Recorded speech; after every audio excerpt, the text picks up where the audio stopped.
میرے دوستو ایک مرتبہ پھر میرا ساتھ دو. حضرت فاطمہ بہت اونچی عورت ہے, کہو بے شک.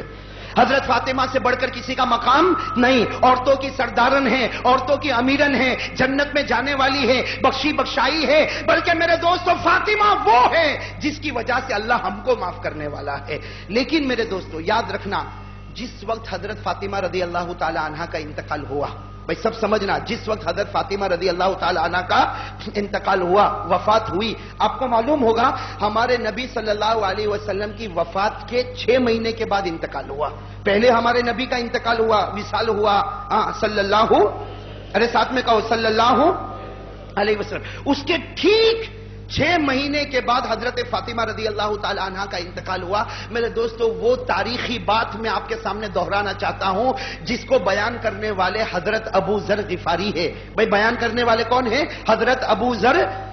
میرے دوستو ذرا توجہ کے ساتھ سننا. حضرت ابو ذر غفاری رضی اللہ تعالی عنہ فرماتے ہیں اتفاق سے میں علی کے گھر پر پہنچا. حضرت ابو ذر غفاری کہتے ہیں مجھے کچھ خبر نہیں تھی, میں تو اتفاق سے عشاء کا وقت تھا, میں حضرت علی رضی اللہ تعالیٰ عنہ کے گھر پر پہنچا. حضرت ابو ذر غفاری کہتے ہیں میرے تو ہوش اڑ گئے, اس لیے کہ گھر جاتے ہی معلوم ہوا کہ نبی کی بیٹی کا وصال ہو گیا. نبی کی بیٹی حضرت فاطمہ رضی اللہ تعالیٰ عنہ کا وصال ہو گیا. حضرت ابو ذر غفاری فرماتے قسم اللہ کی, حضرت ابو ذر غفاری کہتے قسم اللہ کی, نبی کے انتقال پر جو میں رویا تھا, نبی کے وفات مبارکہ پر جو میں رویا تھا, اس کے بعد جو میرا دل ٹوٹا ہے تو حضرت فاطمہ کی وفات پر. لیکن حضرت ابو ذر غفاری رضی اللہ تعالیٰ عنہ کہتے ہیں کہ مجھے وہ گھڑی برابر یاد ہے. سننا, حضرت ابو ذر غفاری رضی اللہ تعالیٰ عنہ کہتے ہیں مجھے وہ گھڑی برابر یاد ہے کہ حضرت فاطمہ رضی اللہ تعالیٰ عنہ کا مبارک جنازہ اٹھایا گیا. حضرت ابو ذر غفاری کہتے ہیں کہ جنازے کے 4 کندھے ہوتے ہیں. آگے کا کندھا حضرت علی رضی اللہ تعالیٰ عنہ نے دیا تھا اور دوسری طرف ان کے بڑے بیٹے حضرت حسن تھے, اور فرماتے کہ پیچھے ان کے چھوٹے بیٹے حضرت حسین تھے, اور چوتھے کندھے پر میں تھا.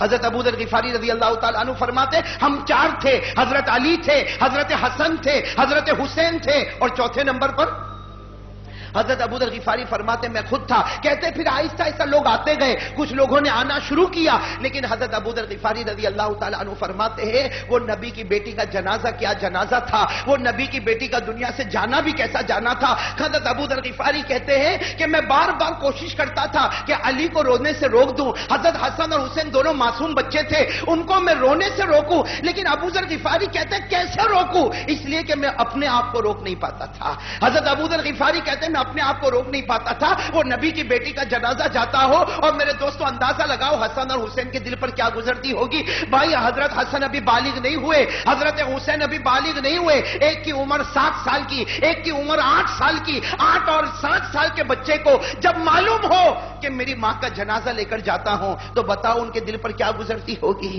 میرے دوستو اندازہ لگاؤ ان کے دل پر کیا گزرتی ہوگی. خیر حضرت ابو ذر غفاری رضی اللہ تعالیٰ عنہ نے بڑی عجیب بات کہی. اسی بات کے لیے میرے دوستو سمجھو میں یہاں پر آیا ہوں. حضرت ابو ذر غفاری رضی اللہ تعالیٰ عنہ فرماتے ہیں کہ جب قبر تیار ہو گئی اور وقت آیا کہ حضرت فاطمہ کو اب قبر میں رکھا جائے, یہی مدینہ پاک میں جنت البقیع میں حضرت فاطمہ رضی اللہ تعالیٰ عنہ کی قبر مبارک, جو حضرات وہاں جاتے ہیں اور اگر ان کو کچھ تاریخ کا علم ہو تو انہیں معلوم ہوتا ہے کہ حضرت فاطمہ رضی اللہ تعالیٰ عنہ کا مزار مبارک کہاں پر ہے. میرے دوستو حضرت ابو ذر غفاری فرماتے جب قبر تیار ہو گئی اور اب حضرت فاطمہ کے ساتھ ساری کاروائی ہو گئی, اب قبر میں رکھنا ہے.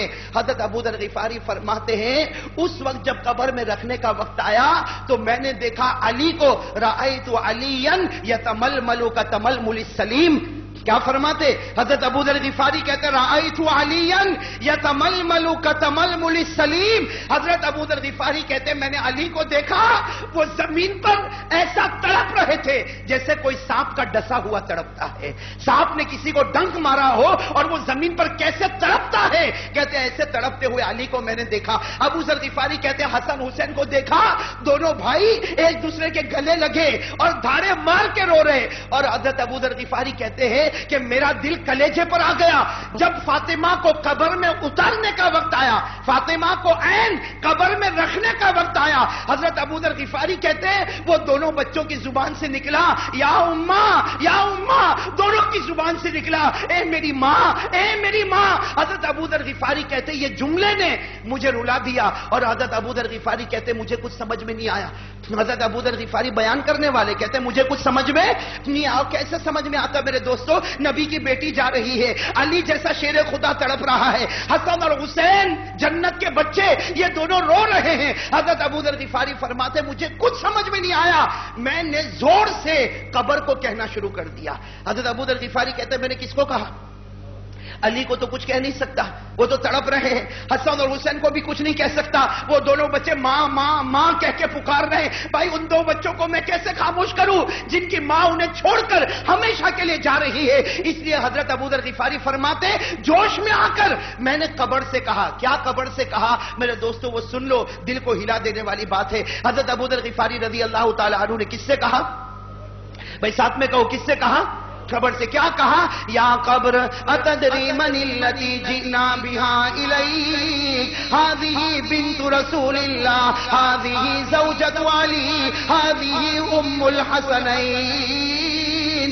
میرے دوستو اللہ ہم کو سمجھنے کی توفیق عطا فرمائے۔ حضرت ابو ذر غفاری رضی اللہ تعالیٰ عنہ، میں تو کبھی کبھی سوچتا ہوں میرے دوستو، کبھی رات کے سناٹے میں سوچو کہ حضرت ابو ذر غفاری کے دل پر کیا گزرتی ہوگی کہ وہ کیسے اس مجمع کو سنبھالے جب شیر خدا تڑپ رہے ہیں اور فاطمہ دنیا چھوڑ کے جا رہی۔ حضرت ابو ذر نے قبر سے کہا اے قبر، حضرت ابو ذر نے قبر سے کہا اے قبر، معلوم ہے کس کا جنازہ تیرے پاس آیا ہے؟ اے قبر معلوم ہے کون سا مبارک بدن تیرے پاس آیا؟ ارے یہ تو نبی کی بیٹی ہے، یہ علی کی بیوی ہے، یہ حسن حسین کی ماں ہے، اور یہ تو جنتی عورت ہے، یہ جنتی عورت ہے، یہ حسن حسین کی ماں ہے، یہ علی کی بیوی ہے، اور یہ نبی کی بیٹی ہے۔ حضرت ابو ذر غفاری بار بار قبر کو یہ کہنے لگے۔ میرے دوستو قربان جاؤ اللہ کی رحمت پر، قبر سے آواز آنا شروع ہو گئی۔ بھئی کہاں سے آواز آ رہی؟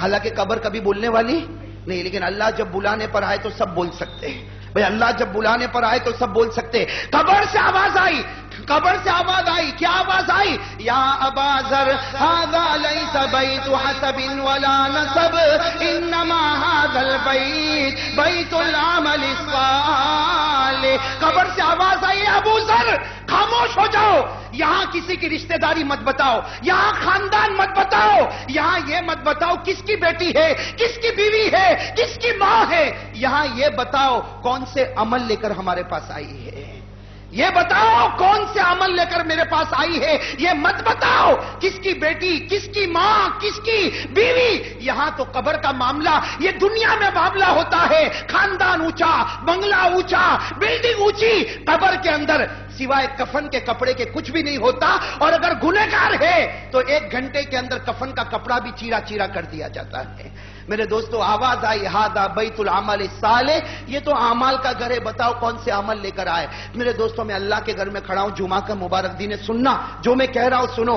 میرے دوستو یہ آواز جو آئی یہ فاطمہ کے لیے نہیں آئی، کہو یہ آواز فاطمہ کے لیے، ارے کہو یہ آواز فاطمہ کے لیے، اس لیے کہ فاطمہ تو بخشی بخشائی، ارے کہو نا فاطمہ تو بخشی بخشائی، جنتی عورت ہے، تمام عورتوں کی سردارن ہے، تمام عورتوں کی امیرن ہے، اور حضرت فاطمہ سے بڑھ کر کسی عورت کا مقام نہیں۔ یہ آواز فاطمہ کے لیے نہیں میرے دوستو، یہ آواز میرے اور آپ کے لیے آئی تھی، یہ آواز میرے اور آپ کے لیے آئی تھی جب حضرت فاطمہ کو کہا کہ تمہارا رشتہ داری کام نہیں آئے گی، تو میرے دوستو ہمارا پیسہ قبر میں کام آئے گا؟ ارے کہو بھائی ہمارا پیسہ قبر میں کام آئے گا؟ میرے دوستو یہ چکنا چلانا یہ کچھ نہیں، قبر میں اگر کام آئے گا مجھے اور آپ کو، اگر قبر میں کام آئے گا تو ہمارے اچھے اعمال کام آئیں گے۔